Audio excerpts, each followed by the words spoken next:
నిజంగా అంటే నేను ఇందాక మా సదానందగిరి స్వామీజీ వారు చెప్పినట్టు ఇది నేను చూసిన రెండో సినిమా అండి. నేను ఈ సాంప్రదాయంలో ప్రవేశించిన తర్వాత ఈ 30 సంవత్సరాల్లో ఫస్ట్ ఇది అఘోర సాంప్రదాయం మీద తీశారని చెప్పి అఖండాన్ని తీసుకెళ్ళి చూపించారండి నాకు. అంటే నిజంగా మీ సాంప్రదాయం ఇదేనా కాదా, ఎలా ఉంటారా ఉండరా అని దాని మీద చాలా డిబేట్లు కూడా పెట్టారు. రెండో సినిమా మొన్న మా గద్దల శ్రీనివాస్ గారు మాకు అత్యంత ఆప్తులండి. ఆయన మన మోహన్ బాబు గారు వీళ్ళందరూ ఒకసారి వచ్చి చూడండి అసలు ఏంటో తెలుస్తుంది. అంటే మాకంటే శివుడు తప్ప వేరే ప్రపంచాన్ని కోరుకోం. మా సాంప్రదాయం అఘోర సాంప్రదాయం మేము ఉండేది శ్మశానం నిత్యం అదే. ఆ శివుడు అంటే తప్ప మేము వేరే దేన్ని ఒప్పుకోం. వేరే అంటే దాన్ని చాలామంది ఏమనుకుంటారు, మూర్ఖత్వం కూడా అనుకుంటారు. శివుడు తప్ప వేరే దేని అన్నింటిలో శివుడే మాకు. మీరు విష్ణువు చూపించినా మాకు అదే, అమ్మవారిని చూపించినా అదే, అన్నీ అదే. ఆ సిద్ధాంతంలో ఉండని వాటిని ఇలా భక్త కన్నప్ప తీశారంటే అంటే ఇందాక మా స్వామీజీ వారు చెప్పారు భక్త కన్నప్ప స్వామి ఇప్పుడు పొరపాటు పడ్డాం మనం. భక్త కన్నప్ప ఎవరికి తెలియదండి ఇప్పుడు పిల్లలకి అసలు. భక్త కన్నప్ప గుడి ఉందని ఇప్పుడు వెళ్ళి అక్కడ దర్శించుకుని ఎవరికీ తెలియదు. కాళహస్తి వెళ్ళే సగం మందికి తెలియదండి భక్త కన్నప్ప గుడి ఉంది అంటారు తప్ప ఎవరు వెళ్ళిన వాళ్ళు లేరు. నిజంగా మళ్ళీ అంతటి మహానుభావుడి చరిత్రని ఈవేళ విష్ణు బాబు చక్కగా మళ్ళీ సమాజానికి అందించగలిగాడంటే నిజంగా ఈ మధ్యన మొత్తం అంతా కూడా వేరే వేరే సినిమాలు తీసుకోవడాలు, నరుక్కోవడాలు, చంపుకోవడాల్లో పోతున్నారు తప్ప ఇలా దేవుడు అనే కాన్సెప్ట్ తీసుకోవడం కానీ, ఒక శివుడు అనే దాన్ని ఎగ్జిబిట్ చేయడం కానీ, ఇంత జనాలకు తీసుకెళ్ళడం కానీ మళ్ళీ చాలా కాలం తర్వాత ఫస్ట్ టైం చూస్తున్నామండి. నిజంగా అభినందనలు చెప్పండి విష్ణుబాబుకి. నిజంగా మళ్ళీ ఈయన నటన గురించి ఇంక చెప్పక్కర్లేదు. మా చిన్నప్పుడు చూసేవాళ్ళం భయపడేవాళ్ళం. ఈయన విలన్ కింద చేస్తే, హీరో కింద చేస్తే ఆనందం వచ్చేది. నిజంగా ఈయన నటన కింద వేరే చెప్పక్కర్లా. ఇందాక సినిమా చూస్తున్నప్పుడు చెప్పారండి, ఆ ముద్దుగా మనవలు కూడా అంత బాగా చేశారు, అంత బాగా చేశారు. మొత్తం శివ కుటుంబం ఏర్పడిందండి ఈ సినిమాలో. అంత నచ్చింది. మీకు ఎప్పుడైనా శివుడికి మీరు చేస్తే మీరందరూ మా కుటుంబమే. మీ కుటుంబానికి ఎప్పుడు మా అక్కడ తరపున కానీ, మా గురు సాంప్రదాయం తరపున కానీ ఆశీస్సులు ఎప్పుడు ఉంటాయండి. మనస్ఫూర్తిగా చెప్తున్నాను. చాలా మంచి సినిమా తీసి మన సమాజానికి అందించారు మోహన్ బాబు గారు. ఆయనకి ప్రత్యేక ధన్యవాదాలు. ఓం నమ శివాయ.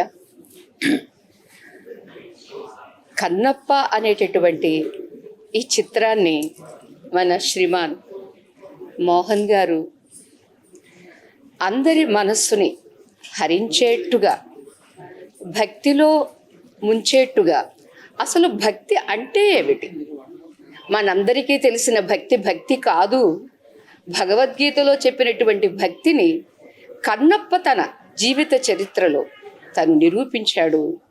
అది ఇవాళ ఉన్నట్లుగా చూపించారు ఈ చిత్రంలో వారి దర్శకత్వంలో. తిరిగి మరలా ఇది కదా సత్యము, ఇది కదా వాస్తవము అని అందరికీ కనువిప్పు కలిగించారు. మీరు కలిగించుకున్నట్లుగా మాకు కలిగించారు. ఇది అందరికీ చాలా అవసరం. ఓం నమ శివాయ.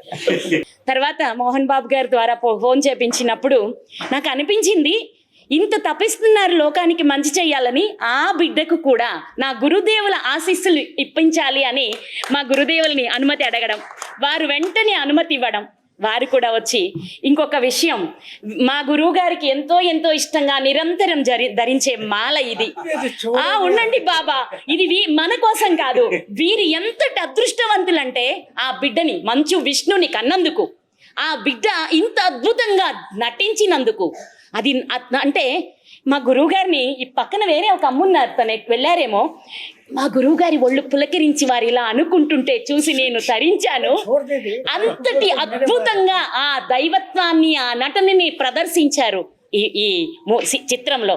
కాబట్టి మోహన్ బాబు గారు, నాయన నేను చిన్నదాన్నే వయసులో, కానీ అమ్మని కదా, అందుకని మీ జన్మ ధన్యం. ఆ బిడ్డ పసిబిడ్డ ముద్దుగా మాట్లాడి ఆ కాసేపు నటించిన మనవడు మహా అద్భుతం. ఇద్దరు ఆడపిల్లలట పక్కన ఉన్నవారు చెప్పారమ్మ, వాళ్ళు కూడా మనవరాళ్ళమ్మ అని. వాళ్ళు కూడా ఎంతో అద్భుతంగా, అతి సహజంగా, అందుట్లో మేకప్లు అవి ఇవి ఎక్స్ట్రాలు ఏమీ లేకుండా ఆనాటి కొండలలో ఆడపిల్లలు ఎలా ఉంటారో అంతే న్యాచురల్గా బిడ్డలు కనిపించారు. చాలా ఉత్తమంగా ఉంది.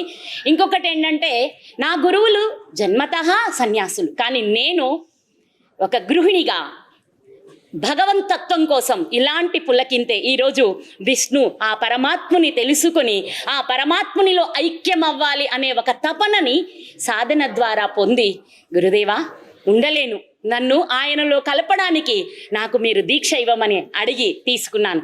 కనుక సినిమాలో ముందు భాగం ఇలా ఉందే, కన్నప్ప అలా చేశాడా, డాన్సులు వేసాడా అనే ప్రశ్నలకు నేను ఒక సమాధానం ఇస్తాను, క్షమించాలి. ఏంటంటే మరి అంతే ఉంటాం, గృహస్థులుగా ఉన్నప్పుడు ఎలా ఉంటాం, మనకి నచ్చినట్టు అలాగే ఉంటాం భార్యతో. ఇంకా అక్కడ ఎంత అద్భుతంగా ఉంది, ఒకే ఆడపిల్లతో అంత తనకే కట్టుబడి ఎంతో, అంటే మీ అందరికీ ధర్మాన్ని చూపించాడు ఆ బిడ్డ. ఉండొచ్చు, ప్రేమించాలి, ప్రేమ కోసం ప్రాణం ఇవ్వాలి, అదే ఆ బిడ్డ అందులో చూపించింది. ఇది చాలా బాగుంది, నాకు అత్యద్భుతంగా నచ్చింది. అన్నీ ఉంటాయి, అంటే ఆధ్యాత్మిక జీవితంలోకి రాకముందు భౌతిక జీవితం అలాగే ఉంటుందని చాలా అద్భుతంగా చూపించారు. అది కూడా తర్వాత ఆధ్యాత్మికత వచ్చిన తర్వాత భౌతికం నాకు పనికి రాలేదు, ఇక్కడ నేను ఉండలేను, ఇంకా చాలయ్యా నన్ను తీసుకువెళ్ళు. అది ఎంత అద్భుతం.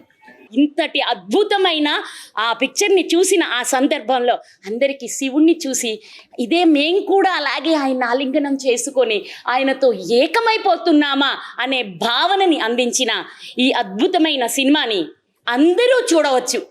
భక్తి, ధ్యాన, జ్ఞాన, యోగ, మోక్ష 5 రకాల తత్వాలను కూడా ఈ యొక్క చలనచిత్రంలో బహు అద్భుతంగా చూపించారు. ఈ ధనము బాహ్యధనము ఎవడైనా కాజేయచ్చు, ఎక్కడైనా పోగొట్టుకోవచ్చు. ఈ జ్ఞానదానం సంపాదించుకున్నవాడు ఎవరు ఎక్కడ పోగొట్టుకోడు, ఎవరు కాజేయరు. అటువంటి సినిమా తీశారు.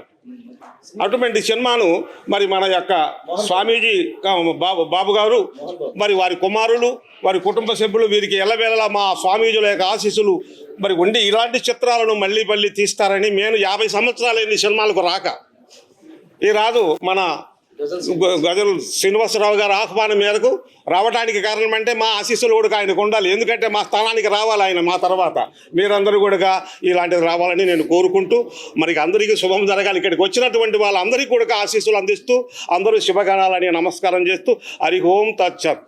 మోహన్ బాబు గారికి, విష్ణుబాబుకి ఒకసారి గట్టిగా క్లాప్స్ కొట్టాలి. భక్తి ఒకరి సొత్తు కాదు అనే స్థితిలో అద్భుతమైన పిక్చర్ తీశారు. సేవ్ టెంపుల్స్ భారత్ సంస్థ ఇవాళ నిర్వహించినటువంటి సాధ్ సంత్ అఘోరి ఎంతోమంది మాతలకి, హిందూ బంధువులకి, సనాతన ధర్మ ప్రియులకి ప్రత్యేకంగా ఏర్పాటు చేసినటువంటి ఈ కన్నప్ప సినిమా ప్రదర్శన ఇవాళ నాకే చాలా రోమాంచితమైపోయింది. ఇటువంటి అఘోరీల మధ్య, ఇటువంటి సాధకుల మధ్య కన్నప్ప జీవితాన్ని చూశానే అని 3వ నేను చూడడం.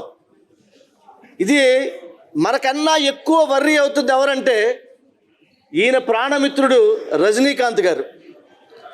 ఇప్పటికీ ఆయనకి 25 మెసేజ్లు పెట్టాడు ఫోన్లో. వాళ్ళంతా చూస్తున్నారా, అఘోరీలతో చూస్తున్నావా, సాధువులు వస్తున్నారా అని ఎంతో ఆయన ఉత్సాహంగా ఉన్నారు. ఆయన మెచ్చుకున్న చిత్రం, రజనీకాంత్ మెచ్చుకున్న చిత్రం ఇది. మోహన్ బాబు గారు ఎంతో తపస్సుతో తీసినటువంటి చిత్రం కన్నప్ప. ఇది సనాతన ధర్మానికి మంచు మోహన్ బాబు గారు ఇచ్చినటువంటి గొప్ప బహుమతి కన్నప్ప సినిమా. ఇది ప్రతి ఒక్కరు కూడా, ప్రతి హిందువు, ప్రతి భారతీయుడు చావా సినిమా ఎలా చూశామో అలాగే కన్నప్ప సినిమా చూడాలని మా సేవ్ టెంపుల్స్ భారత్ ఆర్గనైజేషన్ నుంచి అందరినీ కోరుతున్నాను. ఇక్కడికి విచ్చేసినటువంటి సాధు సంత్ మహాపురుషుల పాదపద్మాలకి నమస్కరిస్తూ నేను సెలవు తీసుకుంటున్నాను. ముందుగా నా తల్లిదండ్రుల ఆశీస్సులు ఉండబట్టి ఈ మహాపురుషులందరినీ నేను చూడగలిగాను, వారితో కూర్చుని సినిమా చూడగలిగాను. ఇది నేను పూర్వజన్మ సుకృతంగా భావిస్తున్నాను. కన్నప్ప సినిమాల గురించి వాళ్ళందరూ పెద్దలు చెప్పిన తర్వాత నాకు దుఃఖం వస్తుంది. ఎందుకంటే ఇప్పటివరకు చెప్పలేదు. నేను బిడ్డల గురించి పొగడకూడదు, చెప్పకూడదు అంటారు పెద్దలు, మీకు తెలుసు.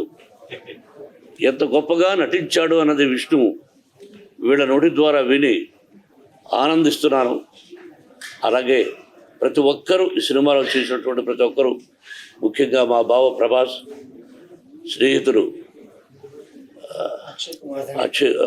మోహన్ లాల్ గారు, శరత్, అలాగే అద్భుతంగా నృత్యాన్ని చిత్రీకరించినటువంటి ప్రభుదేవ, ఇక ప్రతి ఒక్కరూ, అక్షయ్ కుమార్ గారు, పేరు నా బ్రహ్మానందం, ప్రతి ఒక్కరూ అత్యద్భుతంగా నటించారు. వాళ్ళందరూ నటించబట్టే సినిమా ఇంత గొప్పగా ఉంది. మ్యూజిక్ డైరెక్టర్, సంగీతం ఎంత అద్భుతంగా చేశాడు. స్టీఫెన్ దేవర్సన్, కేరళ అతను. ప్రతి ఒక్కరూ బాగా చేశారు అన్న దానికి నిదర్శనం. వీళ్ళందరూ ఇప్పుడు మామూలుగా ఎక్కడైనా ప్రెస్ మీట్ పెడితే మనం చెప్పించాం ఇలా మాట్లాడమని అనుకుంటారు. అసలు ఇది ఇవ్వడం అన్నది నాకు భయం వేస్తుంది. ఇది నా బిడ్డకు విష్ణుకి ఇస్తాను మీ ఆశీస్సు. అది ఇది కాబట్టి నేను ఎక్కువగా మాట్లాడలేను. జర్నలిస్ట్ సోదరులారా, చాలా థ్యాంక్ యూ వెరీ మచ్. మీ అందరికీ ఎంతో రుణపడి ఉన్నాను. మీరెంతో ప్రేమగా వచ్చి ఇన్ని గంటలు ఎక్కువండి వారి మాటలు ప్రజలకు తెలియజేస్తున్నారు. ఆ పరమేశ్వరుడి ఆశీస్సులు, షిరిడీ సాయినాథుని ఆశీస్సులు మీ కుటుంబాలకు ఉండాలని, మీరందరూ 100 సంవత్సరాలు క్షేమంగా ఉండాలని మనసా వాచా కోరుకుంటున్నాను. Thank you.